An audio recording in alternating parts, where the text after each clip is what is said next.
नमस्कार साथियों, मैं राजीव सूद और आज हम बात करेंगे एक ऐसी घटना की जिसने पूरे देश के दिल को चीर कर रख दिया है। कश्मीर के पहलगाम, जिसे कश्मीर का एक बहुत ही खूबसूरत टूरिस्ट प्लेस माना जाता है। 22 अप्रैल की शाम जब देश के अलग अलग हिस्सों से पर्यटक वहां घूमने आए हुए थे और अपनी छुट्टियों का आनंद ले रहे थे, तो अचानक हमला होता है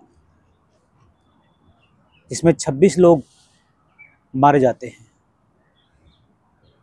कहा जाता है कि कश्मीर धरती का स्वर्ग है, लेकिन पाकिस्तान के आतंकवादियों ने जो किया उससे ये तय हो गया है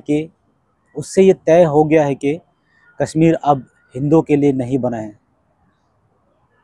जो तथ्य सामने आए हैं सैलानियों के जो परिवार वाले हैं, जो उन्होंने बताया कि जब आतंकवादियों ने पूछा कि आप हिंदू हो या मुस्लिम, उसको देखकर तय किया गया कि इसको गोली मारनी है या नहीं मारनी है। जिसने बताया कि मैं हिंदू हूँ तो उसको गोली मारी गई, जिसने बोला कि मैं मुस्लिम हूँ तो गोली उसको छोड़ दिया गया है।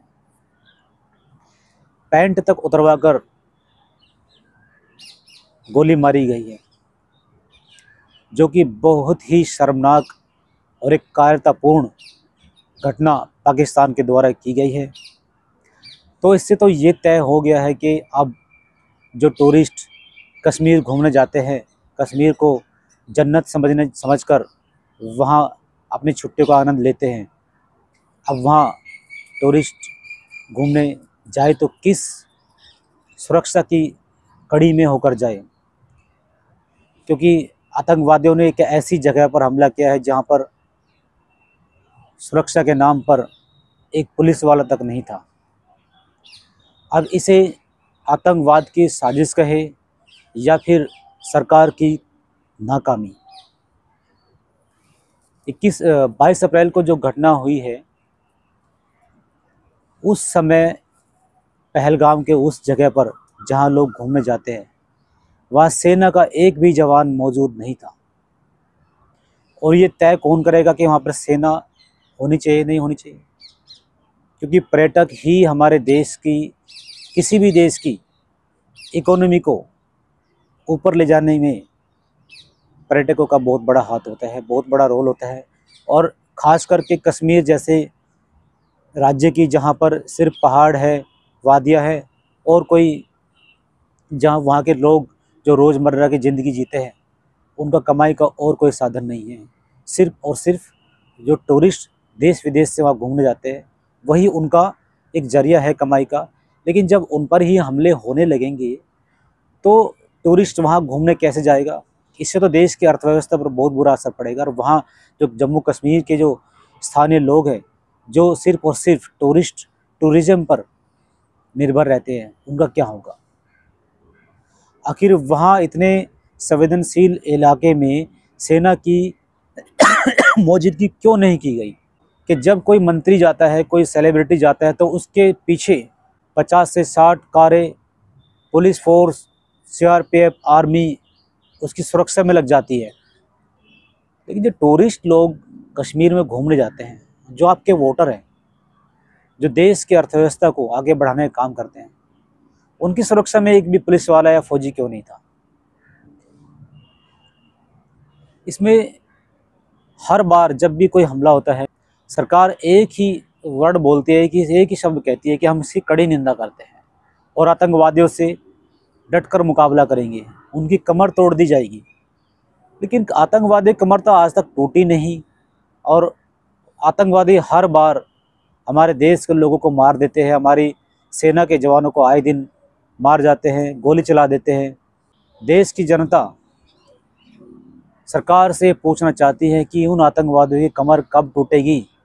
आप सिर्फ भाषणबाजी करते हैं टीवी पर कि उन्हें कमर तोड़ दी जाएगी, उनके सारे रास्ते बंद कर दिए जाएंगे, लेकिन ऐसा होता नज़र नहीं आ रहा है।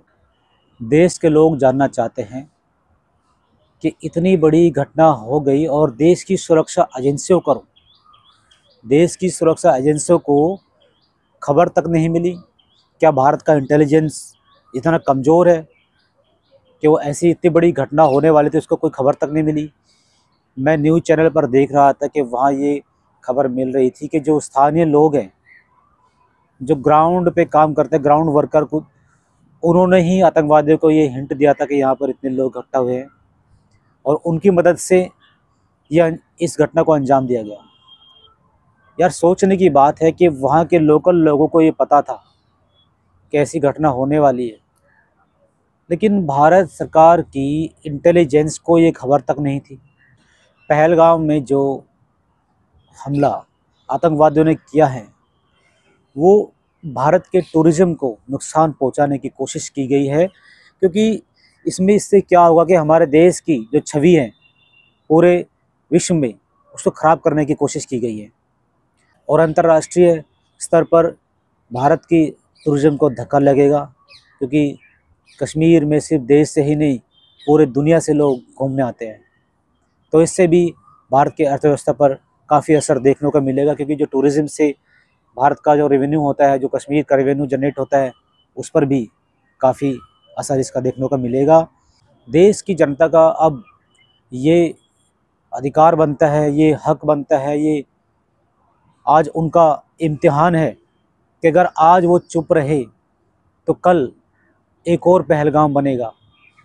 कि आखिर ये कब तक चलता रहेगा? आए दिन घटनाएं होती रही है और आप कड़ी निंदा करते रहेंगे। आखिर देश के इन भोले भाले लोगों की जान की कीमत क्या कड़ी निंदा हो सकती है? क्या सिंधु जल समझौता रद्द करना हो सकता है? वीज़ा, पासपोर्ट रद्द करना हो सकता है? बाघा बॉर्डर सील कर देना होता है? क्या सिर्फ उनकी जान की कीमत ये 4-5 चीज़ें ही रह गई हैं? अगर आप इस तरह देश के नागरिकों की सुरक्षा देने में असफल रहेंगे, तो एक ऐसा दिन आएगा, वो दिन दूर नहीं, जब पाकिस्तान